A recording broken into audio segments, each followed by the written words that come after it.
Halo, assalamualaikum warahmatullahi wabarakatuh. Baik bersama saya Termanto dalam Wild Hunter. Boom! Dan pada kesempatan kali ini aku gak akan mengulas senapan di brand tertentu, teman-teman. Karena aku merasa selama 3 tahun aku ngevlog tentang senapan angin, tapi masih banyak teman-teman pemula yang masih betul-betul belum mengerti tentang penggunaan senapan angin, terutama di senapan gas atau PCP. Jadi banyak juga yang mempertanyakan, Kang, ini cara pakainya seperti apa? Kemudian ini fungsinya apa? Kemudian apa aja yang harus kita lakukan ketika kita punya senapan gas atau PCP? Dan ini sangat berbahaya sekali.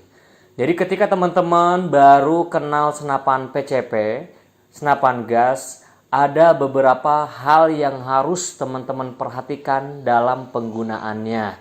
Jadi kesempatan kali ini aku akan menjelaskan part-part pada senapan, kemudian fungsinya untuk apa, dan mudah-mudahan teman-teman pemula video ini bisa menjadi satu panduan untuk teman-teman lakukan di rumah masing-masing seperti itu. Oke, video ini dikhususkan untuk teman-teman pemula. Kalau untuk teman-teman senior aku nggak usah banyak ngobrol lagi karena memang ini adalah hal-hal yang sifatnya teknis. Jadi memang aku tunjukkan untuk teman-teman yang baru memulai di senapan angin. Di sini aku akan coba demokan di senapan Askara Woodstock.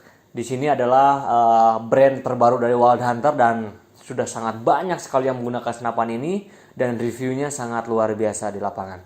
Oke, teman-teman pemula, yang pertama akan aku bahas adalah bagian yang paling mencolok pada senapan ini adalah bagian chamber. Nah, mungkin teman-teman masih bingung misalkan menentukan ini bagian-bagian ini tuh apa namanya gitu ya. Untuk bagian yang aku pegang ini adalah chamber set. Ini adalah chamber yang dimana senapan bisa meledak tuh karena chamber ini. Kemudian disuplai tekanan dari tabung sini. Ini adalah volume untuk menyimpan tekanan angin. Kemudian chamber itu adalah untuk mengeluarkan anginnya itu sendiri. Kemudian ke bagian depan ini adalah barrel. Barrel itu adalah untuk melontarkan proyektil yang kita gunakan atau peluru seperti itu. Yang pertama adalah chamber. Nah, kita akan coba bahas. Di dalam chamber ini ada sebuah rangkaian mekanikal yang bisa membuat senapan ini bisa berfungsi sebagaimana mestinya. Di bagian belakang di sini kita coba buka. Di sini ada per. Teman-teman bisa lepas per ini. Teman-teman bisa buka per bagian belakang, yaitu namanya per hammer. Ini teman-teman bisa lepas tanpa harus mengosongkan tabung karena ini tidak ada tekanan pada bagian per hammer dan ruang hammer di bagian belakang. Jadi teman-teman bisa lepas seperti ini. Oke, dan ini adalah fungsinya untuk mendorong pemukul hammer yang ada pada bagian dalamnya. Ini adalah per yang digunakan dan sini ada teflon untuk membuat si pernya nanti bisa bersinggungan langsung dengan pemukul hammernya. Oke, seperti ini kita pasang lagi. Nah, jadi jangan takut untuk membuka per hammer pada bagian belakang karena ini tidak akan mengakibatkan senapan meledak. Oke, kemudian ada nama-nama di bagian chamber pun kita akan coba jabarkan. Di bagian paling atas ini namanya rel Picatinny dan mungkin teman-teman di sana juga banyak mendengar kata-kata dudukan teleskop. Ini ada dua varian. Yang satu adalah ada ukuran yang 11, itu ukuran yang paling kecil di senapan angin. Kemudian yang ada di depan kita adalah Picatinny. Picatinny itu adalah rel ukuran 22 yang biasa digunakan untuk biasanya terdapat pada senjata api ya. Terdapat pada senjata api seperti itu. Ini adalah Picatinny. Kemudian relnya kita dibuat 22, jadi teman-teman bisa memasangkan kaki teleskopnya itu atau mounting teleskopnya menggunakan ukuran 22 karena yang 11 secara teknis gak akan masuk. Di bagian chamber di samping kanan di sini ada side lever, teman-teman. Ini di sini ada side lever. Ini fungsinya apa sih sebetulnya side lever ini? Jadi teman-teman pemula itu setelah menonton video ini aku harap jangan sampai ada kekeliruan dalam penggunaan senapan PCP ya. Side lever ini gunanya untuk mengokang, untuk membuat hammer, pemukul hammer itu terkunci di bagian belakang. Seperti ini kita coba demokan. Caranya adalah teman-teman cukup menarik kokangan ini ke bagian belakang atau side lever ini ke bagian belakang hingga terdengar ada suara klik, dan itu tandanya hammer sudah terkunci di bagian belakang. Seperti ini ada suara klik, itu tandanya senapan sudah siap ditembakkan. Nah, kemudian kita tutup kembali. Ini senapan sudah siap ditembakkan, tapi kenapa tidak meledak? Nah, bagian bawah, kita masuk ke bagian bawah. Di sini ada yang namanya trigger atau picu. Aku coba pasangkan di sini. Di sini ada trigger. Ketika teman-teman menarik trigger atau pelatuk atau picu ini otomatis senapan akan menembak. Ini senapan akan menembak seperti itu. Dan gimana caranya kalau misalkan teman-teman ingin membatalkan bidikan agar bidikannya tidak terjadi. Oke, kita masuk ke samping bagian samping kiri. Kita coba putar dulu. Ini angle bagian samping kiri. Di sini teman-teman bisa lihat ada sebuah benda yang menonjol ke bagian samping kiri. Ini apa sih sebetulnya pengrajin senapan membuat ini? Nah, ini namanya cancel kokang, teman-teman. Teman-teman bisa meng-cancel bidikan teman-teman lewat sini. Nah, gimana caranya? Teman-teman tinggal tahan ini bisa menggunakan jari manis, kemudian jari tengah, ini tergantung teman-teman apa itu nyamannya menggunakan apa. Tekan kuat, kemudian kita tarik trigger atau pelatuk ataupun picu seperti ini, dan kita lepaskan secara perlahan ke bagian belakang seperti ini, dan ini sudah tidak akan bisa menembak lagi. Itu cara bagaimana teman-teman meng-cancel bidikan teman-teman, meng-cancel senapan teman-teman ketika berada di dalam hutan. Nah, kemudian fungsi yang selanjutnya, fungsi lain dari cancel kokang itu apa aja sih? Yang pertama adalah meng-cancel, yang kedua adalah mengokang juga. Mengokang agar hammer bisa kembali lagi ke belakang. Kenapa kita setelah misalkan melakukan canceling bidikan itu kita harus gunakan cancel lagi untuk mengokang? Karena secara teknis ketika kita menggunakan magazin, karena senapan ini sudah menggunakan magazin, di sini ada sistem magazin marauder. Ketika dipasangkan magazin, kita coba pasangkan magazinnya. Kita akan coba pasangkan magazin besar di Clan karena aku hanya stok magazin yang ada pada senapan aku aja. Oke, kita coba kokangkan. Ini sudah siap menembak. Kemudian magazin kita masukkan. Magazin kita masukkan seperti ini. Kemudian seolah-olah ini ada peluru di magazin. Kemudian kita kembalikan kokangan ke bagian depan. Dan otomatis ini udah siap menembak dengan peluru yang terinstall pada loading di sini. Ini peluru udah siap dan teman-teman harus betul-betul hati-hati. Makanya fungsi cancel di sini adalah untuk meng-cancel bidikan ketika teman-teman sudah tidak ingin menembak lagi karena memang mungkin buruan sudah kabur atau lain sebagainya. Teman-teman bisa memfungsikan cancel untuk membatalkan bidikan teman-teman. Kemudian kita cancel tidak bisa menembak.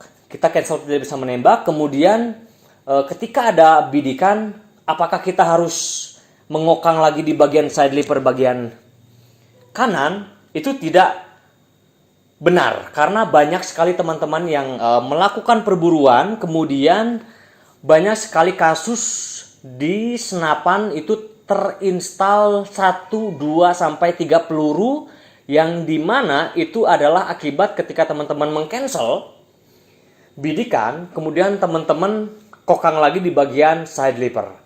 Nah, untuk menghindari hal tersebut, teman-teman bisa mengkokang menggunakan cancel kokang untuk melakukan tembakan yang tadi sudah tercancel. Caranya seperti ini. Ini agak lumayan keras karena ini hanya cancel dan kecil, beda dengan side lever itu traksinya lebih besar. Ini menggunakan kokangan. Jadi untuk menghindari terjadi penginstalan peluru masuk ke loading lebih dari satu, teman-teman bisa lakukan cancel di sini. Kita tarik ke bagian belakang hingga terdengar suara klik seperti ini. Ini udah siap nembak dan peluru udah siap diluncurkan. Kemudian tidak akan terinstall lagi peluru yang baru ke loading karena loading sudah terisi yang tadi kita sudah cancel seperti itu. Nah, kemudian kalau misalkan teman-teman punya karena memang senapan gas tanpa cancel aku kira itu sangat kurang efektif karena ketika berburu di dalam hutan tanpa ada cancel mungkin teknisnya teman-teman harus meng-cancel menggunakan kokangan seperti ini. Kita coba pasangkan lagi ke bagian kita posisikan lagi ke bagian kanan. Oke. Kita bagian kanan juga. Kita coba cancel lagi. Seperti ini. Oke, cara yang kedua untuk meng-cancel, apakah cancel kokang itu adalah hal yang mutlak harus dilakukan oleh cancel itu sendiri? Tidak. Karena cancel itu bisa dilakukan oleh side lever. Contohnya seperti ini. Kita coba kokang. Seperti ini. Seperti ini, kemudian kita ingin meng-cancelnya. Nah, teman-teman bisa lakukan dengan side levernya itu sendiri. Jadi kita tahan side levernya sama seperti ketika kita menggunakan cancel kokang, kemudian kita tembakan. Dan kita perlahan diamkan ke bagian depan. Seperti ini. Oke? Dan senapan sudah tidak bisa ditembakkan. Ini adalah cara yang bisa teman-teman lakukan ketika di dalam hutan. Jadi penggunaan cancel kokang tidak mutlak hanya untuk meng-cancel saja. Jadi bisa untuk mengokang hammer ke bagian belakang, kemudian bisa meng-cancelkan. Kemudian bagian side lever ini bisa teman-teman lakukan juga untuk mengokang dan meng-cancel. Itu adalah teknik penggunaan senapan gas atau PCP seperti itu. Kemudian kita masuk ke bagian body senapan.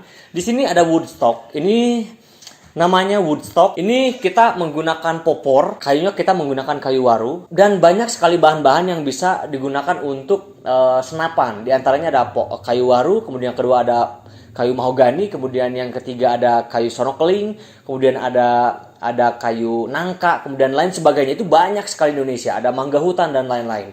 Ini wood stock atau popor kayu yang biasanya digunakan untuk senapan-senapan yang khusus untuk mekanikal popor kayu, karena kalau kita berbicara masa taktikal itu sangat berbeda sekali secara konstruksi dan mekanikal pada bagian box triggernya. Kemudian kita masuk ke bagian depan. Ke bagian depan, di sini ada laras, ini barrel. Barrel adalah untuk melontarkan proyektil atau peluru ketika kita ingin melakukan sebuah shot atau tembakan. Kemudian di tengah-tengah di sini ada penutup yang sama persis dengan pada bagian belakang yang tadi perhemat. Nah, dan pada bagian depan ini sangat dilarang sekali untuk dibuka karena ini ada sebuah tekanan pada bagian valve di sini. Jadi teman-teman jangan sekali-kali buka ini tanpa mengosongkan dulu volume tabung atau tekanan pada senapannya itu sendiri. Oke, di sini adalah ruang untuk per valve dan pentil di sini dia diamnya. Oke, kita masuk ke bagian depan. Di sini ada tabung. Tabung tuh fungsinya apa sih sebetulnya? Ini untuk khusus pemula. Ini tabung untuk apa sih sebetulnya? Kok ada bocap 300 cc, ada bocap 360, 480, 500 sampai ada yang 1000 cc itu sangat besar sekali ya.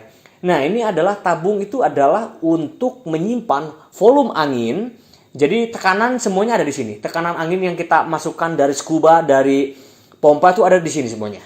Jadi kapasitas itu beda-beda. Kapasitas ada yang 300 cc, ada yang 400, 460, ada yang 600, ada yang 500 cc itu berlaku sebagai volume atau ruang angin. Kemudian banyak juga yang mempertanyakan, "Kang, aku pengen tabung yang 500 cc biar dia bisa diisi 3.000 sampai 4.000 cc. No, itu pernyataan dan pertanyaan yang sangat aku sayangkan karena mungkin itu orang yang kurang mengerti. Makanya beliau menanyakan itu sama aku ya. Nah, tabung di sini mau ukurannya 300 cc, mau ukurannya 460 cc, mau ukurannya 500 cc itu tidak berpengaruh kepada tekanan yang akan dihasilkan. Jadi tekanan yang sangat direkomendasikan untuk senapan angin Indonesia ataupun Eropa, Austria, kemudian Asia Tenggara, kemudian lain sebagainya, itu hanya dianjurkan 2700 PSI untuk tekanan maksimalnya. Itu secara global memang seperti itu. Jadi kita tidak bisa menyalahi aturan kekuatan bahan dan lain sebagainya. Itu kita tidak bisa bermain-main dengan tekanan seperti itu. Jadi kalau ada pertanyaan kenapa 500 cc juga sama 3000 PSI atau 2700 PSI, karena yang dimaksudkan dengan tabung di sini adalah volume, bukan tekanan. Kalau misalkan volume, kita isi misalkan 300 cc dengan 500 cc, kita isi sama-sama 2700 PSI dengan tekanan yang sama. Dengan tekanan yang sama kita isi 2700 PSI. Terus apa yang membedakan dari dua tabung itu? Yang membedakan adalah isi volume itu sendiri. Jadi semakin besar volume tabung yang kita gunakan, itu semakin banyak juga jumlah tembakan yang akan kita hasilkan nanti ketika kita berburu. 300 cc kita analogikan, 300 cc kita menggunakan settingan output di misalkan 1800 PSI ketika kita menggunakan regulator, kemudian keluar dengan peluru 10,65 gram berakudamet, ketika dikeluarkan speednya itu dapat 850 fps. Yang 300 cc hanya bisa menembakkan, ini analogi, bisa yang 300 cc bisa menembakkan kurang lebih 50 kali shot, tapi yang 500 cc dengan volume yang lebih besar, tekanan yang sama, dengan speed yang sama, kemudian penggunaan hammer dan peluru yang sama, dia bisa melontarkan peluru 100 kali shot. Jadi yang membedakan bukan dari tekanan. Ingat, volume kapasitas tabung itu tidak berpengaruh kepada tekanan yang akan kita hasilkan. Tekanan tetap misalkan di 3000 atau 2700 PSI, tapi yang membedakan adalah jumlah tembakan. Jadi teman-teman harus bisa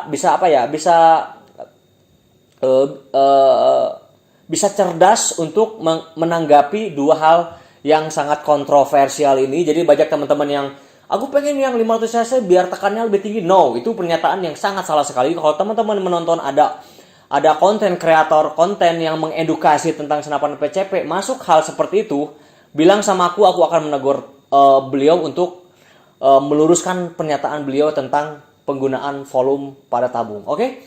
Kemudian bagian depan di sini ada perdam, dan cara penggunaan perdam itu seperti apa sih sebetulnya? Secara umum perdam itu bisa bisa dilakukan pemasangan di segala senapan, karena memang udah ada standarisasi tentang penggunaan drat pada senapan. Biasanya menggunakan 1.25 untuk drat yang digunakan pada laras. Jadi teman-teman bisa melakukan pembelian perdam lokal, impor itu sama, menggunakan ukuran yang sama. Jadi bebas teman-teman bisa melakukan pembelian, dan dimanapun itu akan masuk ke laras teman-teman ya. Kemudian perdam itu fungsinya untuk apa? Oke, jadi perdam itu fungsinya apa? Perdam itu untuk meredam suara yang dihasilkan oleh sebuah senapan. Jadi ketika kita menembakkan senapan tanpa perdam, itu suaranya sangat nyaring sekali. Tergantung settingan power juga. Karena sekecil-kecilnya power senapan PCP ketika ditembakkan itu sangat keras sekali, sangat nyaring sekali. Jadi teman-teman harus pastikan perdam teman-teman lebih senyap, seperti itu ya. Nah, ketika dipasangkan perdam, itu akan sangat membantu senapan untuk meredam suara agar tidak senyaring tanpa menggunakan perdam, saat tadi tanpa menggunakan perdam. Jadi ini sangat efektif sekali ketika teman-teman berada di dalam hutan. Jadi perdam itu satu adalah untuk melindungi pendengaran agar tidak bising. Kemudian yang kedua adalah untuk membantu perburuan agar tidak terjadi salah komunikasi antara kita dengan burung. Gitu ya. Jadi biar burungnya juga anteng, kita nembaknya juga anteng. Jadi hanya terdengar suara tep, hanya keluar suara seperti itu aja. Nah, itu adalah fungsi untuk peredam. Kemudian magazine. Kita kokang dulu dan kita keluarkan magazinnya. Oke. Kang, gimana cara menggunakan magazine? Ini magazine. Ini teman-teman bisa magazine. Magazine apapun bisa masuk ke senapan ini karena ini udah sistem marauder. Nah, bagaimana Kang cara memasukkan magazine ke senapan? Oke, yang pertama kita kokang dulu. Dan kokangannya sebelum magazine masuk, ini jangan dikedepankan. Karena ketika kedepankan, ini akan terhalang dengan tongkat penusuk peluru. Ini gak akan masuk. Mau teman-teman kayak gimana juga, gak akan masuk. Jangan komplain ke penjual senapan kalau teman-teman penggunanya belum benar ya. Ini posisi di bagian belakang. Kemudian kita masukkan magazine yang sudah kita isi.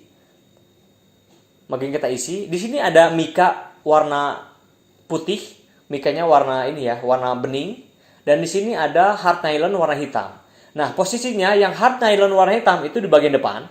Dan di sini ada celah-celah untuk ujung laras. Nah, ini caranya untuk menempatkan ujung ujung pada laras persis dengan lubang-lubang magazine untuk menginstal peluru ke bagian mulut laras atau loading laras. Kita masukkan seperti ini hingga terdengar suara klik seperti ini ya. Terdengar suara klik itu tandanya magazine sudah sangat bisa digunakan. Kemudian setelah itu kita baru bisa mengembalikan kokangan. Seperti itu caranya, sangat mudah sekali. Kemudian kita cancelkan menggunakan cancel di bagian samping kiri. Oke, kemudian cancel pun tidak hanya di bagian kiri karena banyak sekali cancel yang digunakan di bagian kanan. Tapi aku kurang suka karena itu mengganggu fungsional dari si side lever. Cara ngisi senapannya itu seperti apa sih Kang Cipto? Aku kurang ngerti ya untuk cara ngisinya. Jadi untuk pengisian di sini ada mini coupler. Di sini ada mini coupler. Teman-teman bisa pasangkan dengan mini coupler betina juga. Jadi kalau misalkan teman-teman menggunakan senapan dengan couplernya mini itu tidak bisa digunakan dengan pompa yang couplernya itu 1 TSM. Tidak bisa, itu bukan ukurannya. Ini menggunakan mini coupler dan teman-teman wajib memasangkan dengan pompa atau scuba yang mempunyai betinanya itu mini coupler juga. Seperti itu. Mungkin teman-teman ketika order di luar sana, mungkin teman-teman bisa menanyakan itu untuk pengisiannya menggunakan mini coupler atau 1 TSM. Jadi harus betul-betul dipastikan karena kalau tidak seperti itu teknis di lapangan itu sangat terganggu sekali. Dan biasanya untuk ketika teman-teman menggunakan pompa atau beli pompa biasanya bawaannya mini coupler. Jadi kalau misalkan teman-teman melakukan pembelian senapan, syukur kalau misalkan dapat mini coupler. Kalau 1 TSM teman-teman harus mengganti konektor pada pompanya itu menggunakan 1 TSM seperti itu. Oke, untuk manometer berhubung senapan ini sudah menggunakan regulator, di sini ada 2 manometer. Di bagian bawah, sebelum menggunakan regulator, di bagian bawah ini saya fungsikan sebagai tekanan angin. Seperti ini. Kemudian di bagian samping kiri, di sini ada manometer lagi dan aku fungsikan sekarang sebagai tekanan angin. Kenapa? Karena memang ketika menggunakan regulator, ini bersinggungan langsung dengan tabung karena volume tabung di sini dan berdekatan dengan manometer di sini, makanya tekanan dialihkan menjadi di bagian depan. Kemudian output pada senapan itu terdapat pada bagian bawah. Output pada regulator kita menggunakan 1800 dan ini terdapat pada bagian bawah. Jadi untuk pengisian angin senapan ketika teman-teman menggunakan regulator itu wajib pengisian di bagian depan. Ketika teman-teman punya senapan pengisiannya di bagian bawah, kemudian ditambahkan regulator di bagian depan, itu kita ngisi pakai yang mana Kang Cipto? Dan jawaban yang tepat adalah kita ngisi di bagian depan karena ini dekat langsung dengan tabung. Karena ketika kita isi di bagian belakang, ini tertutup dengan regulator dan itu tidak akan masuk. Seperti itu. Oke? Jadi teman-teman perlu isi di bagian depan seperti ini. Jangan sekali-sekali isi di bagian belakang. Ini itu akan terjadi sesuatu ya. Oke? Siap? Tidak ada lagi yang harus aku jelaskan karena aku udah menjelaskannya dengan sangat jelas saya kira. Dan thank you banget sudah menonton video ini untuk teman-teman pemula. Selamat datang di Airgun Indonesia, selamat datang di dunia perburuan, selamat datang di dunia kompetisi, dan selamat datang di Wild Hunter. Boom!